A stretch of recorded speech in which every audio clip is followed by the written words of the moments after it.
Hello दोस्तों, आपका स्वागत है हमारे यूट्यूब चैनल वे फार्मेसी में। आज हम बात करेंगे स्ट्रोक के बारे में। स्ट्रोक को हिंदी में हम लोग जो है लकवा या फालिस कहते हैं। चलिए इसके बारे में हम लोग जो है बात करते हैं। ये stroke commonly refer to as a brain attack. Stroke को आमतौर पर जो है ब्रेन अटैक्स कहते हैं। ब्रेन अटैक का मतलब होता है मस्तिष्क का दौरा पड़ना। चलिए आगे बात करते हैं। Is a serious medical emergency. यह जो होता है स्ट्रोक जो है वो सीरियस मेडिकल इमरजेंसी है। आगे बात करेंगे। इट अकर माने ये कब पाई जाती है। When the blood supply to a part of the brain is interrupted. जो ब्रेन में जो ब्लड सप्लाई हो रही है वो इंटरप्टेड यानी उसमें बाधा जब उत्पन्न हो जाती है तो स्ट्रोक की कंडीशन जो क्रिएट होती है। आगे बात करें। या व्हेन जब a poor blood vessel in the brain burst, या जो ब्रेन में जो पुअर ब्लड वेसल्स होती हैं वो फट जाएं तब ये कंडीशन जो है क्रिएट होती है स्ट्रोक की। चलिए अब हम जो है स्ट्रोक के टाइप्स के बारे में बात करते हैं, कितने प्रकार की होती है। चलिए देखते हैं इसमें। Mainly there are two type of stroke. मुख्यतः यहाँ जो है दो प्रकार के जो है स्ट्रोक होते हैं। अगर इसमें फर्स्ट की बात करें, इस्कीमिक स्ट्रोक, ये द मोस्ट कॉमन 85 जो 85 जो केस होते हैं उसमें लगभग 85% जो होता है वो इस्कीमिक स्ट्रोक के होते हैं।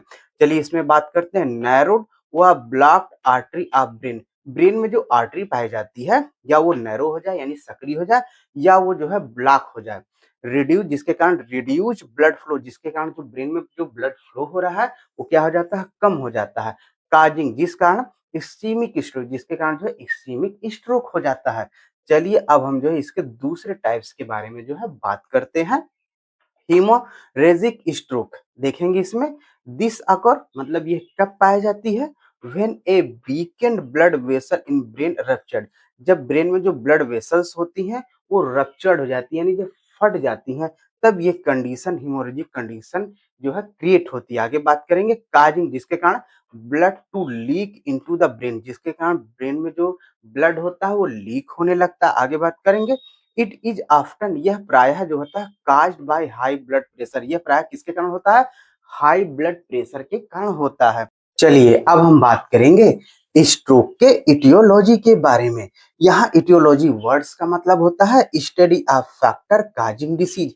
हम ऐसे फैक्टर के बारे में स्टडी करते हैं जिनसे डिसीज जो है वो उत्पन्न होती है, डिसीज का जो है कारण बनते हैं। चलिए हम आगे बात करते हैं इसमें जो है इसके फैक्टर के बारे में।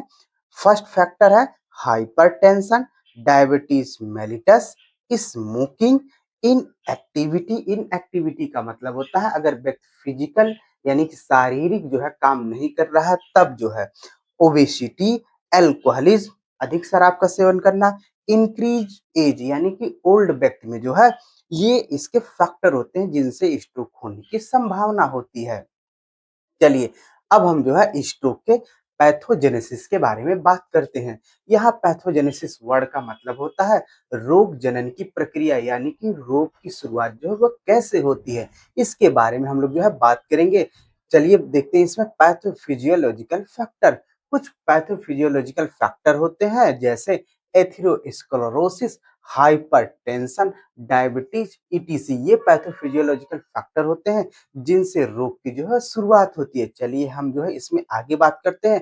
टू अंडरस्टैंड इट्स पैथोजेनेसिस, इसके पैथोजेनेसिस को अच्छे से समझने के लिए, किसके पैथोजेनेसिस, स्ट्रोक के। It is mainly divided into two category, हम इसको जो है दो मुख्य कैटेगरी में जो है बांटते हैं।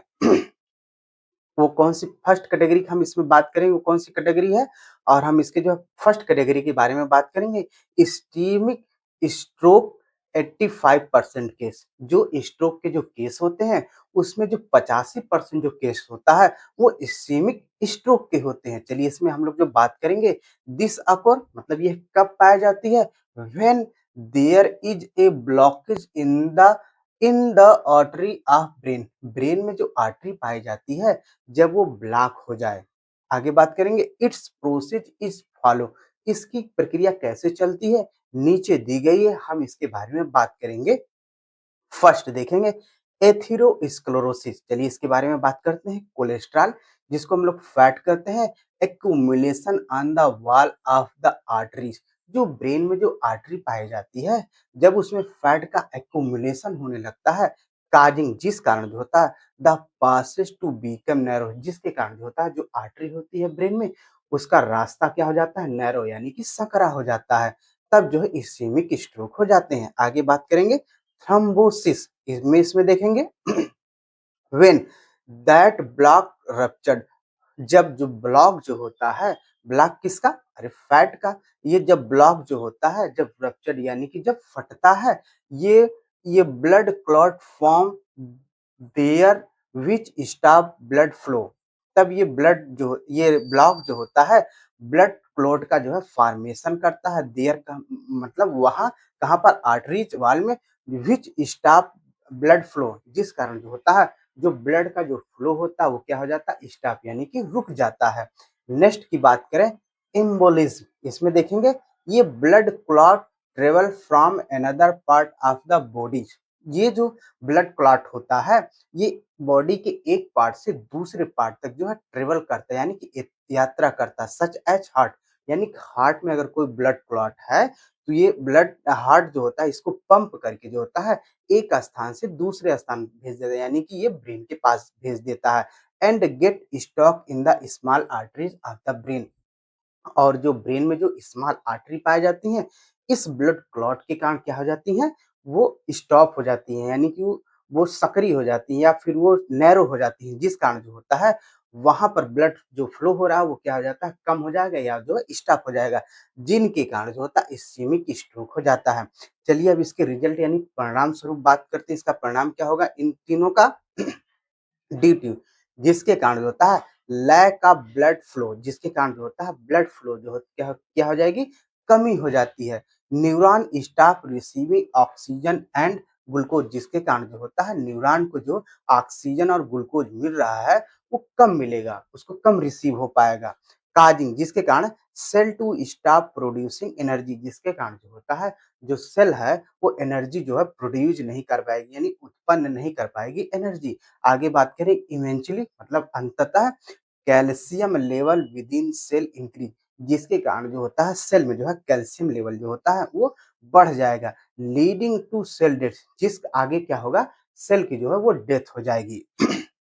चलिए अब हम जो आगे बात करते हैं हीमोरेजिक स्ट्रोक, ये जो स्ट्रोक होता है उसका 15% केस जो होता है वो हीमोरेजिक स्ट्रोक होता है, इसलिए इसके बारे में बात करते हैं।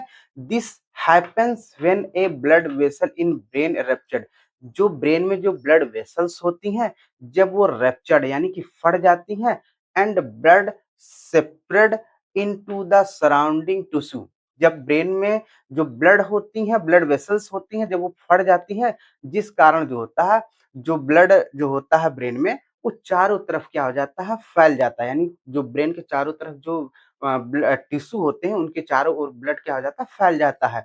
ड्यू टू हाइपरटेंशन, ये किस कारण होता है, हाइपरटेंशन की वजह से, यार हेड इंजरी और भी कारण होते हैं जिनके कारण जो होता है ब्लड जो ब्लड वेसल्स होती हैं ब्रेन में वो रैप्चर हो जाती हैं, जिस कारण जो है ब्लड जो होता है पूरे टिश्यू के चारों ओर क्या हो जाता है, फैल जाता है। आगे क्या होगा, the leakage of blood put direct pressure, जिस कारण जो है वहां ब्लड जो होता है वो लीक हो जाएगा, जब लीक हो जाएगा तो डायरेक्ट जो है pressure on the brain tissue, जो ब्रेन में जो टिश्यू पाए जाते हैं वहां डायरेक्टली जो है वो प्रेशर जो है जनरेट करने लगता है। क्या होगा आगे, this cause swelling and increase toxicity, जिस कारण वहां पर जो है स्वेलिंग यानी सूजन बढ़ जाएगी और इंक्रीज टॉक्सिसिटी, और वहां विषाक्तता भी क्या हो जाएगी, बढ़ जाएगी। इन दैट एरिया, उस एरिया में, लीडिंग आगे क्या होगा, to the destruction of cell, आगे जो होता है वहां की जो सेल होती हैं वो धीरे धीरे जो है नष्ट होने लगती हैं। इस तरीके से हीमोरेजिक स्ट्रोक जो होता है वो क्रिएट होता है। चलिए अब हम बात करते हैं स्ट्रोक के साइन एंड सिम्टम्स के बारे में। जब किसी व्यक्ति में जो है स्ट्रोक यानी लकवा होता है तो उसमें कौन से लक्षण जो है दिखाई पड़ते हैं, हम इन लक्षणों के बारे में जो है बात करते हैं। इसमें अगर फर्स्ट की बात करें, सडन कंफ्यूजन, अचानक से जो है भ्रम की स्थिति पैदा हो जाती है। नेक्स्ट की बात करें, स्पीच डिफिकल्टी, बोलने में जो है समस्या उत्पन्न हो जाती है। नेक्स्ट की बात करें, sudden lose of vision from one eye, अचानक से जो है एक आँख से देखने की जो क्षमता होती है वो कमज़ोर हो जाती है। सडन डिफ़िकल्टी इन वॉकिंग, अचानक से जो टहलने में जो है समस्या उत्पन्न हो जाती है। Sudden weakness in an arm of leg, अचानक से हाथ और पैर में जो है वो वीकनेस हो जाती है, यानी कमजोरी हो जाती है। Only one side of the body, body के केवल एक साइड में। चलिए हम इसको समझ लेते हैं। स्ट्रोक में क्या होता है, जब ब्रेन का जो है लेफ्ट साइड जो है प्रभावित होता है या डैमेज होता है, तो शरीर का जो है राइट वाला जो पार्ट होता है वो काम नहीं करता है। जब ब्रेन का राइट वाला पार्ट जो है वो डैमेज होता है, तो बॉडी का जो लेफ्ट वाला जो पार्ट होता है वो काम नहीं करता है। अपोजिट ठीक चलते हैं। जब ये डैमेज होगा तो जो है लेफ्ट वाला काम नहीं करेगा बॉडी, जब ब्रेन का लेफ्ट वाला डैमेज होगा ब्रेन, तो शरीर का जो है राइट वाला पार्ट काम नहीं करता है। आगे बात करेंगे इसमें। सडन सेवर हेडेक, अचानक से गंभीर जो है सर दर्द होने लगेगा। फेस ड्रॉपिंग, इसमें क्या होता है, फेस ड्रॉपिंग में पैरालिसिस में क्या होता है, जो चेहरा होता है वो टेढ़ा हो जाता है, उसी को हम कहते हैं फेस ड्रॉपिंग। नेक्स्ट की अगर हम बात करें कॉम्प्लिकेशन, इस अब हम जो है बात करेंगे स्ट्रोक के कॉम्प्लिकेशंस के बारे में। यहाँ कॉम्प्लिकेशन वर्ड का मतलब होता है जटिलताएं, जब डिसीज जो है अनकंट्रोल हो जाती हैं। चलिए बात करते हैं इसमें पैरालिसिस व lose of muscle movement. Paralysis मतलब लकवा या जो है मसल की जो मूवमेंट होती है वो लूज हो जाती है। इसमें बात करेंगे paralysis on one side of the body, जो लकवा होता है वो शरीर के जो है एक साइड में होता है। एंड और lose of control over muscle of one side face over one arm, जो फेस या आर्म होती है, जो भुजा होती है, एक साइड की जो मसल जो कंट्रोल होता है उस पर, फेस या आर्म पर, वो क्या हो जाता है, लूज हो जाता है। नेक्स्ट की बात करें इसमें जो है कॉम्प्लिकेशन में डिसर डिसर्थ्रिया, डिसर्थ्रिया में क्या होता है, difficulty in talking due to lose of control on mouth and throat movement. इसमें क्या होता है, टॉकिंग मतलब जो है बोलने में जो है समस्या हो जाती है। क्यों, ड्यू टू मतलब किस कारण, lose of control on mouth and throat movement, जो माउथ और थ्रोट पे जो मूवमेंट होता है वो कंट्रोल क्या हो जाता है, लूज हो जाता है, जिस कारण जो होता है बोलने में जो है समस्या उत्पन्न हो जाती है। नेक्स्ट की अगर बात करें डिस्फेजिया, इस डिस्फेजिया में क्या होता है, डिफिकल्टी इन स्वेलिंग ओवर ईटिंग। इसमें क्या होती है, निगलने और खाने में जो है समस्या हो जाती है, उसको हम जो है डिस्फेजिया कहते हैं। और जब बोलने में जब समस्या हो तो हम उसको डिसर्थ्रिया कहते हैं। नेक्स्ट की बात करें इसमें एफेसिया, एफेसिया में क्या होता है, डिफिकल्टी इन स्पीकिंग, यानी कि बोलने में जो है समस्या हो जाएगी, अंडरस्टैंडिंग स्पीच, और जो है स्पीच को जो है समझने में जो समस्या हो जाएगी, या रीडिंग ओवर राइटिंग, लिखने और पढ़ने में भी जो है समस्या हो जाती है। अगर हम नेक्स्ट कॉम्प्लिकेशंस की बात करें, मेमोरी लूज और थिंकिंग डिफिकल्टीज में बात करते हैं। मेमोरी लूज में also occur along with difficulty in thinking, जो मेमोरी जब लूज हो जाती है, ये किसके समतुल्य चलती है जब मेमोरी लूज हो जाती है, तो थिंकिंग, थिंकिंग मतलब विचार में, मेकिंग जजमेंट माने निर्णय लेने में, रीजनिंग तर्क करने में, एंड अंडरस्टैंडिंग कंसेप्ट, कंसेप्ट को जो है समझने में जो है वो समस्या हो जाती है जब मेमोरी जो है लूज हो जाती है या थिंकिंग डिफिकल्टी हो जाती हो। नेक्स्ट की बात करें इमोशनल प्रॉब्लम, यानी कि स्ट्रोक में जो होता है, स्ट्रोक में जो है जब उसकी कॉम्प्लिकेशन जटिलता बढ़ती है तो इमोशनल प्रॉब्लम भी क्रिएट होती है, जिसमें बात करेंगे less control over emotion and development of depression. जो इमोशन होता है हम उस पर जो है कम कंट्रोल कर पाते हैं, और क्या विकसित हो जाता है, डिप्रेशन हो जाएगा, और अदर कॉम्प्लिकेशन और भी, और दूसरे जो है जटिलताएं जो है पैदा हो जाती हैं। नेक्स्ट की बात करें कॉम्प्लिकेशन में पेन नंबनेस, यानी कि दर्द रहेगा, नंबनेस मतलब उसमें जो झुंझुनाहट रहेगी हाथ पैरों में। नेक्स्ट की बात करें behaviour and life style change, व्यक्ति का जो बिहेव होता है, व्यवहार होता है, और उसकी जो लाइफ स्टाइल होती है वो क्या हो जाती है, चेंज हो जाती है।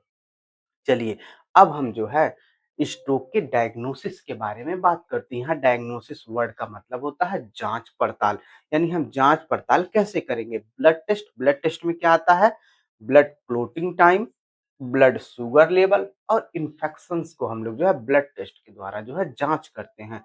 नेक्स्ट की अगर डायग्नोसिस की बात करें, सीटी स्कैन, एमआरआई और इकोकार्डियोग्राम्स के द्वारा। नेक्स्ट की बात करें, सेरेब्रल एंजियोग्राम्स और कैरोटिड अल्ट्रासाउंड्स के द्वारा हम लोग जो है इसकी डायग्नोसिस करते हैं स्ट्रोक की।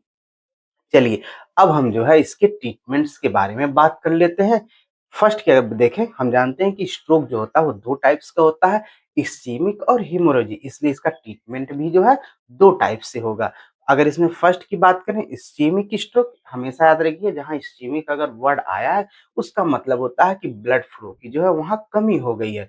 इसमें बात करें एस्पिरिन, ये मेडिसिन है, it prevent further blood clotting, ये जो एस्पिरिन मेडिसिन होती है आगे ब्लड क्लॉटिंग ना हो पाए उसके लिए ये रोकने का काम करती है।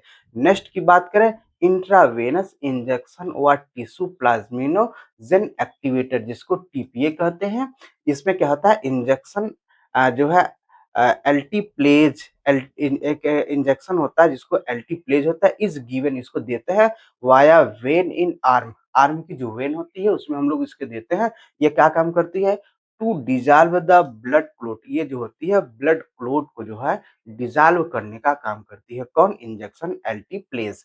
नेक्स्ट की अगर हम बात करें, हेमोरेजिक स्ट्रोक में जो है इसका ट्रीटमेंट कैसे करते हैं, एंटीप्लेटलेट ड्रग, जो इसका नाम है क्लोपिटा क्लोपिटोग्रेल्स, इस ये क्या करती है, ये मेडिसिन प्रिवेंट ब्लड क्लॉट, ये जो होती है ब्लड क्लॉट को जो है रोकने का काम करती है। आगे नेक्स्ट बात करते हैं, सर्जिकल ब्लड वेसल रिपेयर, जो ब्लड वेसल्स जो होती हैं रप्चर्ड हो गई हैं, खराब हो गई हैं, उनको सर्जरी के द्वारा जो हम क्या करते हैं, रिपेयर करते हैं। इस तरीके से जो हमने जो है स्ट्रोक के बारे में जो है कंप्लीटली जो है बात किए हैं। अगर वीडियो अच्छी लगे तो प्लीज शेयर और सब्सक्राइब करना ना भूलें।